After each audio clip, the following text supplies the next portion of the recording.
52일 오순절 묵상, 오늘 두 번째 녹음이지만 사실은 셋째 날입니다. 오순절은 부활하신 부활주일부터 시작하기 때문에 오늘 화요일은 세 번째 날이 되겠습니다.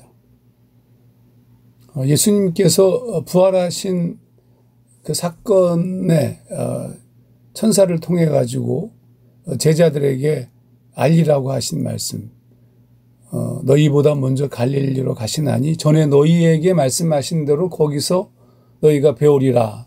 마가복음 16장 7절 말씀입니다.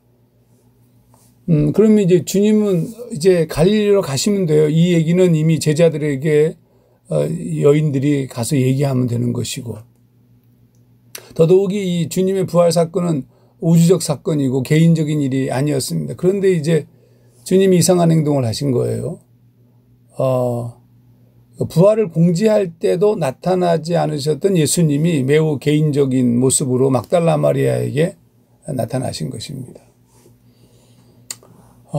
왜 나타나셨을까?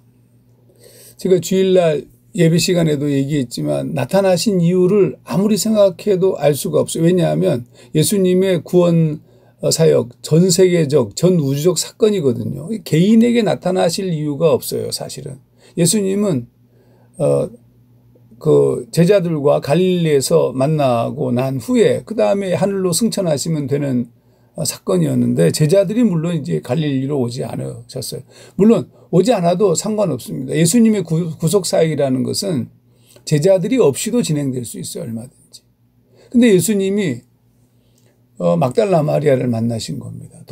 동일하게 제자들을 만나시고 또 그 도마를 만나시고 바울을 만나시고 뭐 이런 일들이 계속 벌어지죠. 왜 이런 것일까? 우선 첫 번째 막달라 마리아에게 나타나신 예수님의 얘기에 좀 집중할 필요가 있는데, 성경을 자세히 보게 되면 두 제자가 요한복음 20장 10절 말씀 보면 두 제자가 자기들의 집으로 돌아가니라. 와서 본 다음에 빈 무덤을 확인하고 돌아갔어요. 그 사건 이후에 마리아가 무덤 밖에 서서 울고 있더니, 마리아가 무덤 밖에 서서 울고 있는 거예요. 그때 이제 예수님께서 마리아야 하시면서 이제 예수님이 나타나십니다. 사실 막달라 마리아에게 굳이 나타날 이유가 없는데 나타나신 겁니다. 그 나타나신 이유가 뭘까?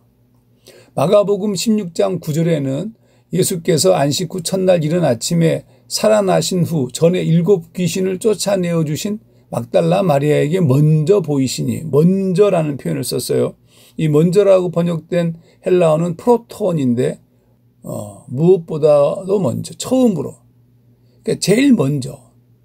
우리말 성경과 표준 세번역에서는 맨 처음으로 이렇게 번역을 했어요. 그러니까 주님이 매우 의도적으로 막달라 마리아에게 나타나신 것입니다. 왜 그랬을까요? 요한복음 20장 11절 무덤 밖에 서서 울고 있는 마리아를 그냥 두고 볼 수 없었던 것이죠. 그토록 사랑하는 자를 바라보면서 주님은 다른 사람은 몰라도 마리아에게만큼은 자신의 부활을 알려주고 싶었던 것인지도 모르겠습니다. 아니, 그것이 사실이겠죠. 온 우주적 부활을 하신 예수 그리스도가 굳이 마리아에게 나타날 이유가 없어요. 하지만 그를 사랑하는 자, 정말 사랑하는 자. 그러니까 예수님은 그 사랑을 알기 때문이고 그런 마리아를 사랑하신 거죠. 요한복음 14장 21절 말씀에 나를 사랑하는 자는 나도 그를 사랑하여 그에게 나를 나타내리라 이렇게 말씀하셨는데, 이 말씀하신 약속의 성취다 이렇게 말할 수 있을 것입니다. 그러면 우리가 주님을 만나지 못하는 이유는 무엇이겠습니까? 당연히 사랑이 부족한 까닭이겠죠. 요를 적실 만큼 울기까지 사랑하는 마음이 우리에게 없기 때문 아니겠습니까? 사실 우리가 예수님 때문에 밥을 먹지 못하고 잠을 자지 못하고 상사병이 걸릴 만큼 주님을 사랑한 적이 없잖아요. 그렇게 사랑한다면 우리 주님을 만날 수 있을 거라고 저는 생각합니다. 오늘 제가 이 말씀의 제목을 너를 사랑하기 때문에 라고 얘기했는데, 우리가 주님을 정말로 사랑한다면, 우리가 사랑하기도 전에 우리를 진짜 사랑하시는 그 주님을 우리가 보고 만나는 것은 당연하지 않겠습니까? 성령 강림, 기다리면서 오순절 동안 우리가 주님을 더 사랑하는 그런 시간이 되었으면 참 좋겠습니다.